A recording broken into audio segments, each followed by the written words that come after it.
Welcome to the channel. Please subscribe if you like stories about the ancient world.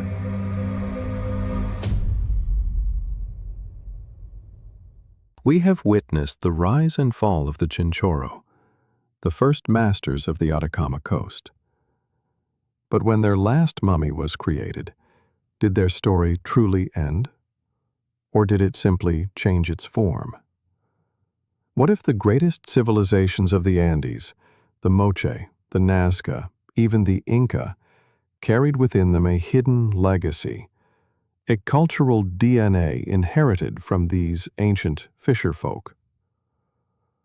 Today we embark on a journey across time to trace the invisible river of influence that flows from the world's oldest mummies to the iconic empires of the pre-Columbian world.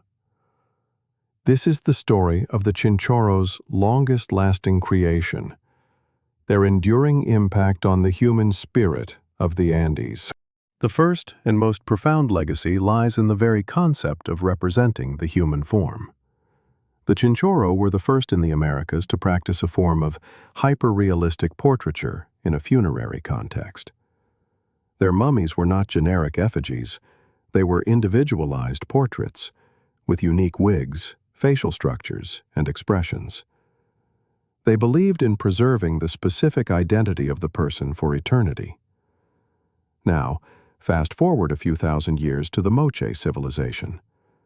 Look at their famous portrait vessels. These are not idealized gods or warriors. They are stunningly realistic depictions of individuals. Old men with wrinkled faces, young women with distinct hairstyles, people with scars and deformities. The Moche captured the essence of a person in clay, just as the Chinchorro did. This is no mere coincidence. It suggests a deep-seated Andean tradition, possibly initiated by the Chinchorro, of believing that the individual human face, in all its unique detail, held immense power and was worthy of immortalization. The Chinchorro created portraits for the dead to live among the living. The Moche created portraits for the living to remember their elites. The medium changed, but the core philosophy, the sacredness of the individual visage, persisted. The Chinchorro's relationship with their landscape was fundamental. They buried their mummified dead within their settlements, physically integrating them into the daily life of the community and the geography of the coast. The ancestors were in the land. Now, consider the Nasca. They transformed their entire desert landscape into a colossal canvas of geoglyphs, gigantic lines, spirals, and animal figures visible only from the sky.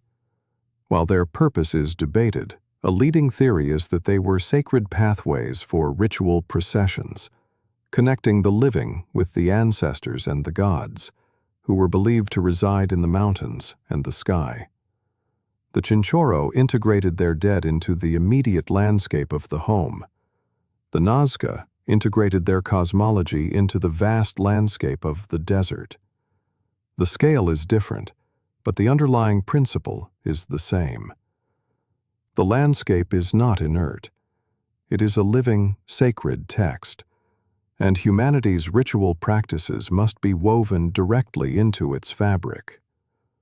The Chinchorro began this tradition by making the coast a realm of the ancestors. The Nasca expanded it to a monumental, pan-regional scale. The most direct and powerful legacy of the Chinchorro is the continued importance of the preserved body in Andean politics and religion. The Chinchorro's core innovation was the idea that a physically preserved ancestor could remain an active, present force in the community. This concept did not die with them. It evolved and reached its zenith with the Inca. The Inca emperors were mummified after death. Their mummies, called malquis, were not buried in tombs and forgotten. They were treated as if they were still alive. They were dressed in fine clothes, fed, given drink, and brought out during major public ceremonies and political meetings. They were consulted on affairs of state. The preserved body of the king was a tangible source of political legitimacy and a link to the divine. The Chinchorro mummified everyone, creating a democracy of ancestors. The Inca mummified only the elite, creating an aristocracy of ancestors to justify their imperial power. But the foundational belief is identical. The dead, through their preserved bodies, maintain agency and influence in the world of the living. The Chinchorro invented this powerful social technology, and the Inca perfected it as a tool of statecraft. The story of the Andes is not a series of disconnected, rising and falling empires. It is a continuous tapestry, and the Chinchorro wove the first crucial threads. They were the first to ask the great questions. How do we honor our dead? How do we represent our humanity? How do we connect our rituals to our land? And their answers echoed for thousands of years. Their legacy is not a specific artifact we can point to in a museum. It is a set of ideas that became so deeply embedded in the Andean worldview that later cultures absorbed them as if they were their own. It is the idea of the portrait, the sanctity of the landscape, and the enduring political power of the ancestor. The Chinchorro may have faded into the desert sands, but their intellectual and spiritual DNA was carried forward.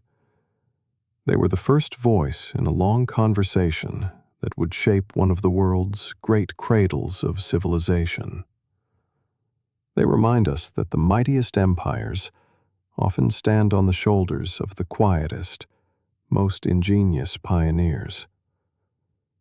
Can you see the echo of the Chinchorro in the later cultures of the Andes?